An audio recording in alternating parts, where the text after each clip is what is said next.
Well, good morning, my friends. Okay, thank you. I was going to say, my expectation, I work with youth. I am the youth pastor, if you don't know me. My name is Cassie. I went on maternity leave and then came back, and I don't think I've spoken on the main stage since then. So, hello, if I've never met you. Nice to meet you. And it's an honor to be here with us today. But I want to say I am used to the youth. And what's so fun is that I get grade 7 all the way to grade 12. And so the grade 7s, they come in and they're just like so hyped to share back with me, which is really fun. But also sometimes you're like, shh. So there's times for that, and then there's times for the shh. And so I'll let you know when it's your time to talk, because there will be that. Because otherwise the youth fall asleep. So I'm just really used to the engagement type of thing. And so my expectations are here. So not high, but not low, just here. So let's just exceed them together, collectively. Amen. For those of you that don't know much about me, I'm having a baby.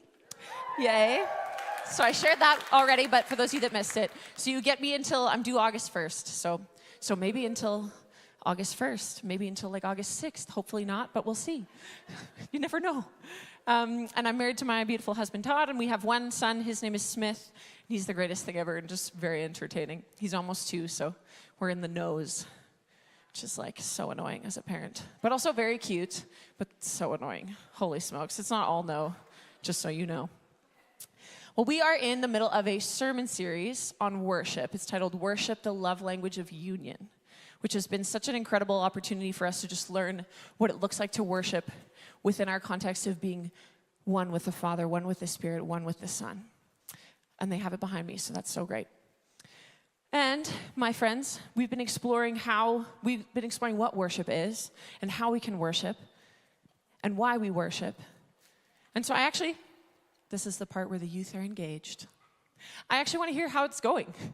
I've been on holidays for the last 2 weeks, last 2 Sundays. So what are you learning? Lots. Okay, good.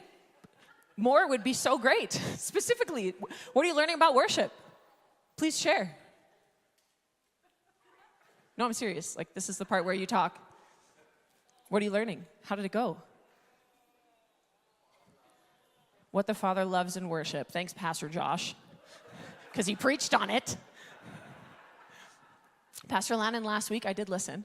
Pastor Lannon last week talked about what the Father loves in worship and how we love, or the best way that we can love is through the love languages as humans, right? And so what is the love language that the Father values? How can we love in a way that he would want us to love? What does that look like? What are the expectations of the king? How can I love him to the best of my ability? Guys, I wasn't even here. What did you learn? Pardon? He's like, I wasn't here either. I was like, yes, one person's going to share. Fine. We'll move on. Well, my friends, one thing I want to say about worship, Pastor Lennon said it so beautifully. He talked about how anything has the capacity to be worship. Anything that you do could be worship. Going to the gym could be worship. Calling my grandma could be worship. Doing my homework could be worship. Going for a run, worship. Getting my car taken to get an oil change, worship. Anything has the capacity, the possibility to be worship, which then the argument is not that the act itself is worship. It's actually the heart posture behind the act, right? You're with me? It's not what I am doing necessarily, because I could be doing anything. It's the why I'm doing it. It's the how I'm doing it. It's the attitude that I have while I'm doing it. When my son was like 1 or 2 weeks old, when you're in like, most of us have been, a chunk of us, if you've been a parent, you've been there. 1 or 2 weeks old, if you're a mom, hormones are just super high, everything's a little crazy. The baby is maybe sleeping, also possibly not. No one else is sleeping either, so it's just like a mess everywhere. And I remember talking to the Lord, and I was like, Jesus, this is really hard. I really hate this. Like, I'm a little grumpy about it. And the Lord said to me, Cassie, taking care of your son is worship. And it just shifted so much for me. And it was so early on, so I had the opportunity to then take that statement and put it into practice at the 2 a.m. wake-ups and the 3 a.m. wake-ups and the 4:30 a.m. wake-ups and the 5:30 a.m. wake-ups. My friends, taking care, the nursing, when you're just exhausted, well, it's just a lump at that point, so just the holding of the baby until your arms are numb, like it's, all of that has the possibility of being worship, is worship. Because Jesus says in the Bible, or the Bible says, that children are a gift, which means I'm stewarding the gift that has been given to me when I'm taking care of my son. That is worship. And it's beautiful, and it's such an amazing opportunity that we have as parents, but also as people, to take anything that we do and worship the Lord through it. Pastor Landon he talked about this a long time ago. So if you haven't been at Gateway for a long time, you may not have heard this statement in a while, but worship is turning your attention with the intention of affection. So turning my attention, worship is paying attention to something with the desire to give it praise. Affection in the dictionary is like fondness or the liking or loving of something. So I'm paying attention to something to be fond of it, to express my like or my love, to give honor and glory to that which is worthy. Let us remember that we worship because he is worthy of our worship. Some of us just need a greater revelation of the worthiness of Christ. And if I'm honest with you, I learned the most about the worthiness of God in the midst of my greatest pain, in the midst of my deepest suffering. That is the context with which I learned how good the Father is, which seems very counterintuitive. And so today I actually want to talk to you about worship in the context of suffering. Because the human experience is you're going to suffer. Sorry to be the one who is telling you this if you're not quite there yet. It's coming. Just kidding. Don't be foreboding. I did not release that over you. However, the human experience is that you will suffer.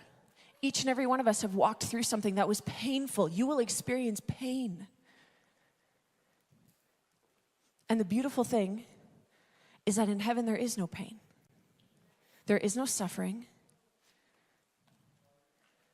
There is no pain and there is no suffering, which means that our opportunity to give him worship during pain is only available here on earth, because we won't get it up there. There's no pain, there's no suffering, there's no tears, right? Which means here on earth is the only chance I will get to worship the Lord as he is due in the midst of my pain. That's pretty weighty. I didn't say that. I think it was Bill Johnson. But that's pretty awesome. So how am I doing in the midst of my suffering? And so I want to share with you. Sorry, I walk a lot. Sorry, people on the cameras. I'm just Pastor Landon. Just kidding. He does that sometimes. I want to share with you a story of my own suffering. I want to talk to you about things that I did well in the midst of my suffering and my pain, and things that I did not necessarily do well, because we all learn, and it's a journey.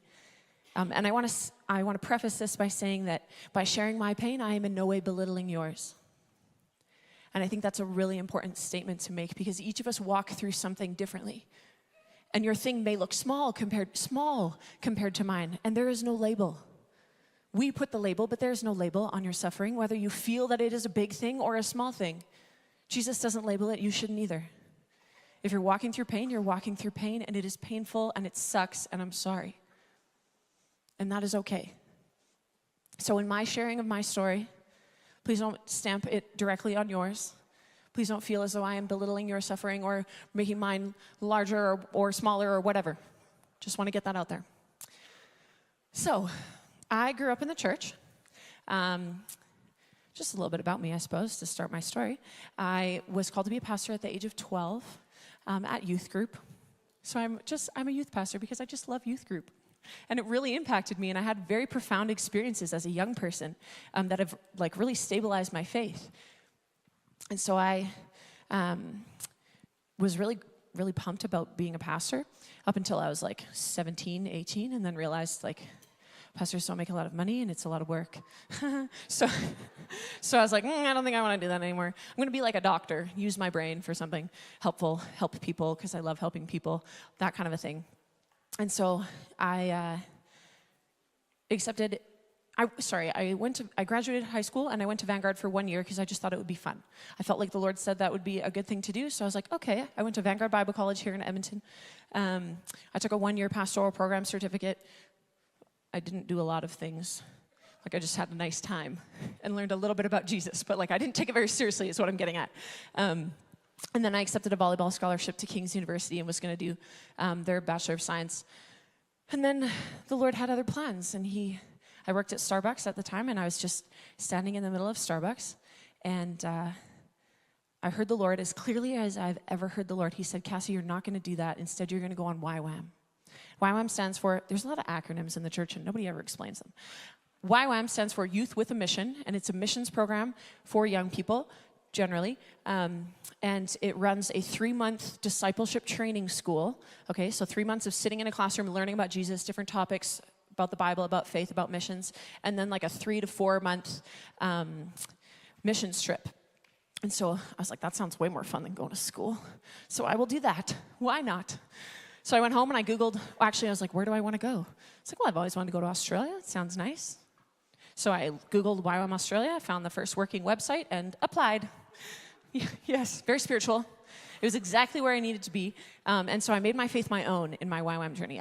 Before that, I loved the Lord, and it was so beautiful.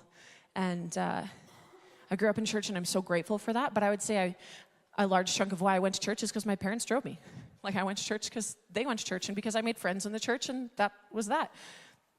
But then I just fell in love with Jesus, and I made my faith my own. And I remember getting back on the plane home, and I was like, Jesus, what do you want me to do? And the Lord in his kindness said, I want you to do what I called you to do when you were 12. So I went back to Bible college and finished my 4 years. And almost done. It was February, so I graduated in April of my last year in Bible college. And I was student council president, so I had a lot going on, which was also the Lord, because that was just a really funny time. Anyways, and I remember I was driving with Todd, my now husband. We were engaged at the time, but we were not married yet. We were getting married in July, just to give you a bit of a picture. So it's February, graduating in April, getting married in July, and Todd and I had plans to go to Bethel, School of Supernatural Ministry, afterwards. So we were just going to get married and then drive all the way to California and go to school for a year, because we figured, why not? We don't have jobs yet. We don't have a house yet. Like, we're not tied to anything. If we don't go now, we'll probably never go. Which was so the Lord. So we were like, that sounds amazing. We'll try it. Forgive me. I'm so thirsty during pregnancy. It's ridiculous. Anyways, and I remember I was driving with Todd. I don't even know where we were going. And I got a phone call from Jared. So Jared, at the time, was my friend Charlene's boyfriend. They had been dating for a couple months. We hung out with them all the time. I grew up with Charlene. She was amazing and so fun. And my friends, I moved from Calgary to Edmonton when I was 8, and she was my first friend that I made at my church, the very first friend that I had. And we were good friends for a long time, and then like best friends when we could drive and actually see each other regularly.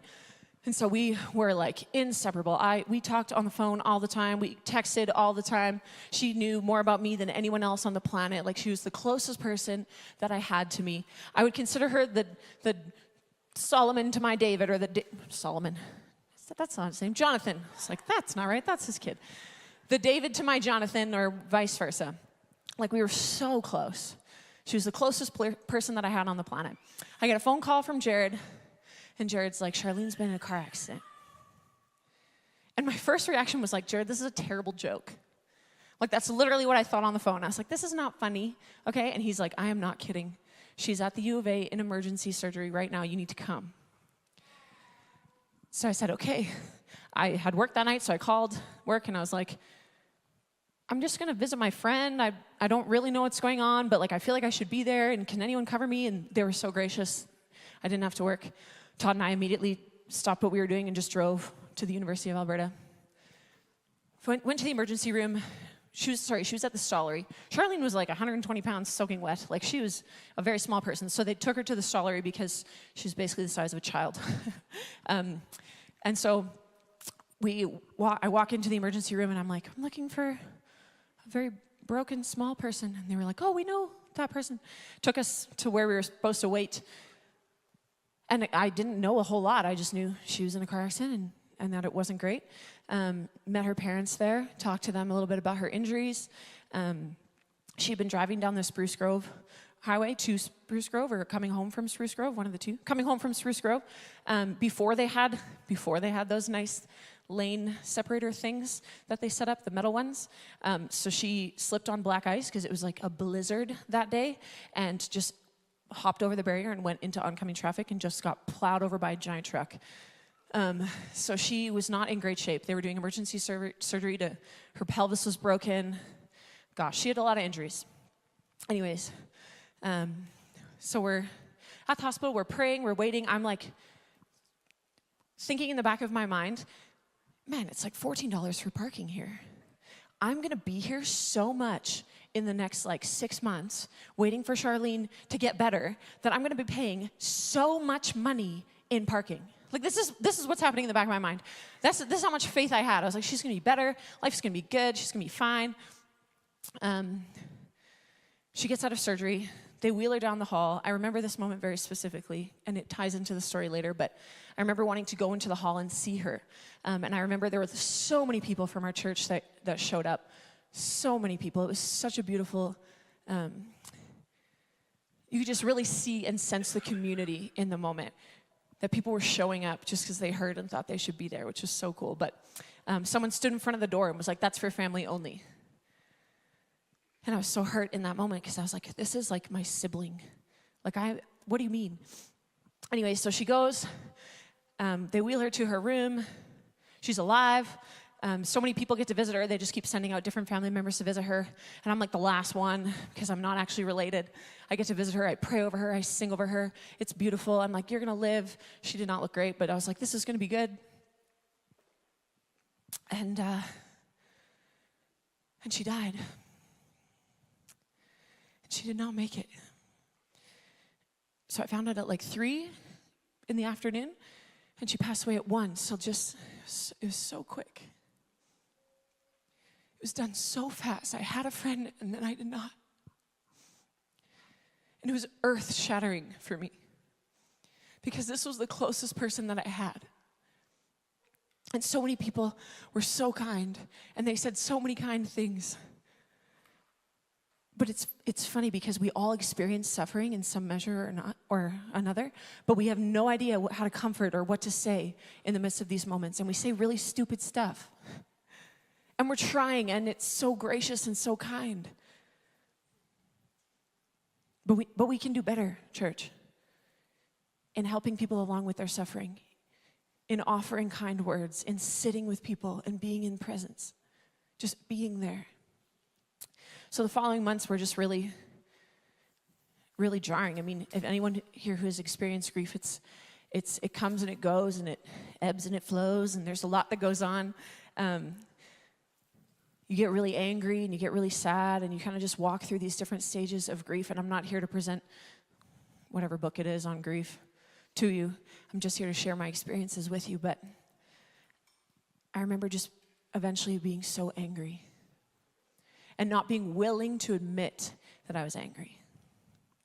So I went along with my life. Charlene was meant to be my maid of honor. So my wedding day was hard. It was beautiful, but it was hard. And we honored her really beautifully during our ceremony. We had an extra chair where she was supposed to sit, and I laid down some flowers for where she was supposed to stand, and I had a little picture of her tied to my bouquet. Like it was very beautiful and very honoring, but I was still so sad. And what happens in grief is a lot of people who are on the outskirts or whose daily life is not affected, they move on and they carry on and they think about it once in a while. But for those people who are actually, like their daily life has changed, you just keep suffering. You're just still sad. And the months go by and people kind of forget because their life moved on, but yours has not. Because there's a gaping hole for you. Or at least in the midst of my loss and my grief. Suffering might look different for you, but anywho, so I got married and Todd and I went to Bethel. And the Lord is so kind because that was probably the best place that I could have been healed. But I worked at a golf course at the time before all of this, which was such a fun summer job. And I remember talking to the Lord while I think I was like laying down seed or something on the tees. So it's just me at like 6 a.m. in the golf course, which is such a beautiful place to heal with the Lord. And I remember the Lord saying to me, Cassie, you need to forgive. I was like, what are you talking about? And he said, you need to walk through a process of forgiveness. And I was like, okay, who do I need to forgive? Like, what do you mean? Because in my grief, I picked up a lot of just little offenses along the way of things that people said that hurt my feelings or just wasn't a wise thing to say, or things that happened to me, et cetera, et cetera. And I could tell that I was angry about those things. The Lord was like, you are angry. And I was like, all right, fair enough. And you need to forgive. So there on the golf course at 6 a.m., I walked through a process with the Lord of forgiveness. And we just went down the line. You need to forgive this person for standing in front of the door and not allowing you to see her. How would they have ever known that that would hurt my feelings? Like, sometimes you have irrational things that you need to forgive people for. And it seems really dumb, so you don't want to admit it, but you're still locking yourself in that prison of unforgiveness because you're unwilling to admit that just because it's dumb doesn't mean it's not real. Or seems dumb. Forgive me. It wasn't. It was legitimate. I was angry about something, and I picked up an irrational anger, and I needed to walk through it. And so we went down the line. We walked through different people that I needed to forgive. And we got to the end, and the Lord said, and now you need to forgive me. And I said, what? No, I don't. I'm not mad at you. I'm not angry. We're good. And that was it. Because I wasn't willing to admit that I was angry with the Lord. And so I love when I have teenagers come to me and tell me about like what's going on in their lives, and I can hear the anger that they have with God. And I want to point out, I'm not encouraging your students to be angry with the Lord, but what I tell them is that the Lord is not afraid of your anger because he is bigger than the human emotions that we experience. In your anger, do not sin. However, it is a feeling, an emotion that you have, and that is okay. And the only way to get through an emotion, to get rid of, because I don't want to feel the pain and the yuckies and the grossness, so how do I get rid of it? The only way to get rid of it is to walk through it. The best way to diffuse a feeling is to feel it. Let it come to the end of itself, and then it will go away. And if you don't, you will just bury it, and it will come up. And we've all met those people, right? We've all seen people who are angry or who have walked through something, and those just keep flaring up and popping up, and we know that, and we see it, and we're like, man, what is wrong with you? You can't hide from this, friends. You may try, but if you don't take care of your feelings, they will come out in other ways, and it will harm you before it will help you. We have to walk through the pain. So there I was, mad at the Lord and unwilling to admit it. I go to Bethel. I get put into a revival group, which is just a group of like 70 other people with a revival group pastor who then is just the pastor of us, because we had a really big class. There was like 1,200 of us, so they can't all be pastored well by one. So there were other pastors underneath our main school leaders. And we went on this retreat, and I remember in the retreat, our revival group pastor, her name was Sammy. She was from New Zealand. I can't do a New Zealand accent, so I won't. But I remember her sharing a story about her life, and she said, there are people in this room whose heart, I can see your heart, and it's covered in stone. And that image, I'm an extremely visual person, so the Lord speaks to me visually. And what this looks like, some of you may experience this, others of you not so much, or you may have this experience and you just don't know. So allow me to share this with you. I see pictures in my mind's eye or the movie screen across my eyes. So if I close my eyes, everybody close their eyes. Picture a pink elephant. That's the movie screen of your mind. You imagining, it's like your sanctified imagination. You see the pink elephant. I saw this heart of stone. And my revival group pastor was like, the Lord wants to crack that open. He wants to get rid of that. He wants to shake that off if you're willing to let him. And I was like, all right. So this is where I didn't do so well in my grief. I had this heart of stone towards the Lord. I had this anger. I recognize now that anger is okay. However, in your anger, do not sin. And I was blaming God, and I was doubting God, which again, not necessarily sin, but the way I responded to the Lord was sin. And so I had this heart problem. And so we just did a simple prayer, and I watched in my mind as this cracked open and my heart was exposed. And I was so scared because I was like, what does this look like? What do I do with that now? And so months went on in this journey. What's really funny is this was the year that Redding, California, where the school is, had a ton of fires.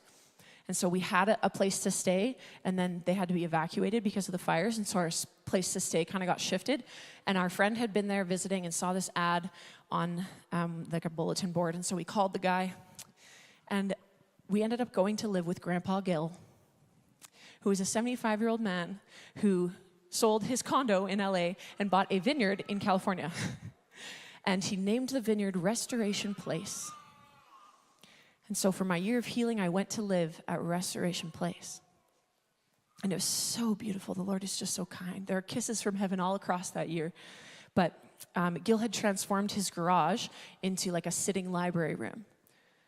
And so I vowed every day we were required to do Bible reading. Every day I would go and I would sit in the garage, and I would meet with the Lord, angry. I would meet with the Lord angry. And slowly as the year went by, I saw so many incredible things. I saw hundreds of demons flee. I saw a woman who suffered from Parkinson's disease and walked like this, shaking, vibrating, completely healed, taking steps, running around. We watched so many incredible things happen. And as I watched these things, I slowly realized that two things can exist at one time. I can be angry and in pain, but God can still be good. And I remember someone stood on the stage at a service, and they talked about looking at the face of God. And so they're like, imagine Jesus' face right now. So I stood there, and they're like, I just see him. He's smiling down at you. And I stood there, and I looked at Jesus, and he was weeping. And I knew in that moment that we were sharing something, that he was weeping with me, that he was walking with me in my suffering. And it is so comforting to know that you are not alone when you are walking through pain. It is so comforting to know that he feels what you feel in those moments, that the sadness and the anger and the pain, he is with you, present in that. And so I would encourage you in the midst of your suffering and your pain, look at Jesus' face. What is he doing? He is with you. You are never without. That is a lie. There were so many lies that I had to break off. So many lies that I had to break off in the midst of my suffering. Because we just pick them up so easily in our offense and our anger, right? And so I slowly watched as the Lord did incredibly good things, my anger start to dissipate. And I remember reaching a point where I was like, okay, God, I'm angry. And he was like, good. I was like, what do you mean good? Shouldn't you be like angry at me because I'm angry at you? Because that's how we work, right, as humans? Or maybe it's just me being a little petty. But like if someone's mad at me, suddenly I'm mad at them. I don't even know why they're mad. Just like, oh my gosh, if you're mad at me, I should be probably mad at you, right? Like, the youth know, okay? The youth know. But the Lord is not angry at you because you are angry at him. Again, he's so much bigger than that. So much bigger.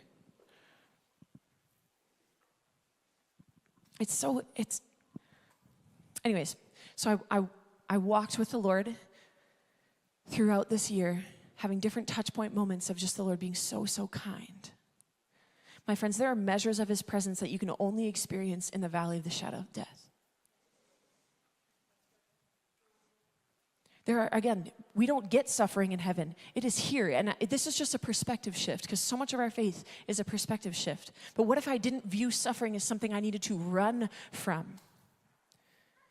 In North America, we just don't want to suffer. I mean, nobody wants to suffer. But really, we're doing absolutely everything we possibly can to make sure that we don't even think about our pain or our emotions or what's going on around us. We're sitting on our phones. We're going out and doing this. We're involved in a billion activities. We have all of these different, things going on in our lives. We're so busy that we just don't want to sit with it.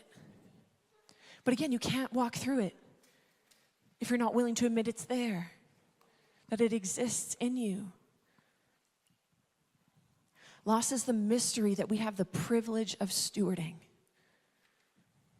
And so I love when the youth come to me and they say, why do bad things happen to good people? Because we've all asked that question.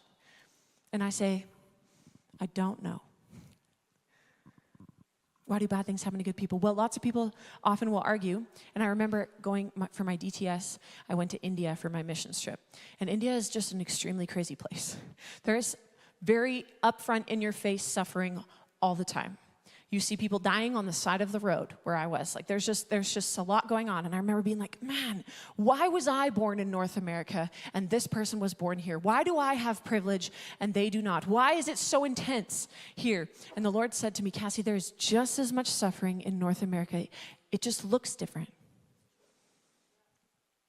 It's a part of the human experience. We will all suffer. Your suffering may be illness, maybe a medical condition. Your suffering may be loss or grief. Your suffering may be financial, maybe relational. Like whatever you want to call it. In this life, you will have trouble. But take heart, I have overcome the world. There is hope in the midst of your suffering because he is good and he is kind. And I learned more about the worthiness of God in the midst of my deepest pain than I have ever learned in any other experience in my life. My friends, mourning is biblical. We must mourn. So mourn the diagnosis, mourn the loss, mourn the divorce, mourn whatever it is. Because you cannot move through it if you don't first acknowledge it. But my friends, we don't sit in there. The Lord will move you along. He is the good shepherd, but you have to allow him to be the good shepherd. A shepherd takes his sheep from pasture to pasture, knowing what they need when they need it, and moves them along. So you have to be willing to acknowledge it. You have to be willing to sit with it and then be moved along. It is hard. And for those who are suffering in this moment, I am so sorry. Truly. But one thing I may say is that he is good in the midst of your suffering. He is not afraid of the anger that you have. It is a process and a journey. And he finishes what he starts. I want to invite the worship team to come back up. My friends, we have a beautiful opportunity this morning. I've opened a giant can of worms. But we have a beautiful opportunity to do a few things. Number one, to worship in the midst of our suffering. Because we can. Because if anything has the capacity to be worship, and the circumstance does not dictate what I do, then I can worship in the midst of my suffering. I can give glory to God even though I am confused and lost and angry. Because regardless, he is worthy. And if you're not at that place yet, you might be in the middle of your grief or your pain, and you're like, I can't see the worthiness of God. Good, tell him. He needs to know. He already knows. But he wants you to get that out. He wants to get there with you. Maybe you're not in the middle of suffering. Maybe you have never suffered. I remember listening to a class at Bible college, and they were talking about suffering, and I literally just tuned out. I was like, my life is so great. Nothing is wrong. I'm so genuinely curious what they talked about. It would have been so helpful. Pay attention in school, kids. But maybe you're not in the midst of suffering in this moment. Maybe you haven't yet suffered, but you know someone who has. And so I want to invite you in this moment, if that's you and you're in that position, ask the Lord how you can be present in someone else's suffering. Because people need you. People need you. They need your experience, they need your wisdom, they need your kindness and your grace. I'm going to invite you all to stand. And if you are in the midst of suffering, I want you to be honest with where you're at. Maybe you're not in the middle of it right now, but you recognize that you didn't do it well and you need to repent before the Lord. Maybe there are some lies that you picked up that you believed in the midst of your suffering that you know you need to lay down. You know that he is good, but you're still angry or frustrated or whatever it looks like. You're disappointed. Oh, there's so much there. My friends, we on this side of earth can steward suffering well and meet him in that place. And this is the only chance that we'll get to do that. He says, I've told you these things that you may have peace. In this world, you will have trouble, but take heart. I have overcome the world. There is hope for you where you are at. His goodness and his kindness does not change based on your circumstance or your willingness to praise. But I encourage you, I invite you. An offering costs you something. So I invite you to worship the Lord. To be present with the Lord in this moment. We're going to sing the I Love Your Presence song, if that's okay. And wherever you're at in the midst of this, I invite you to just be present with the Lord for just a moment.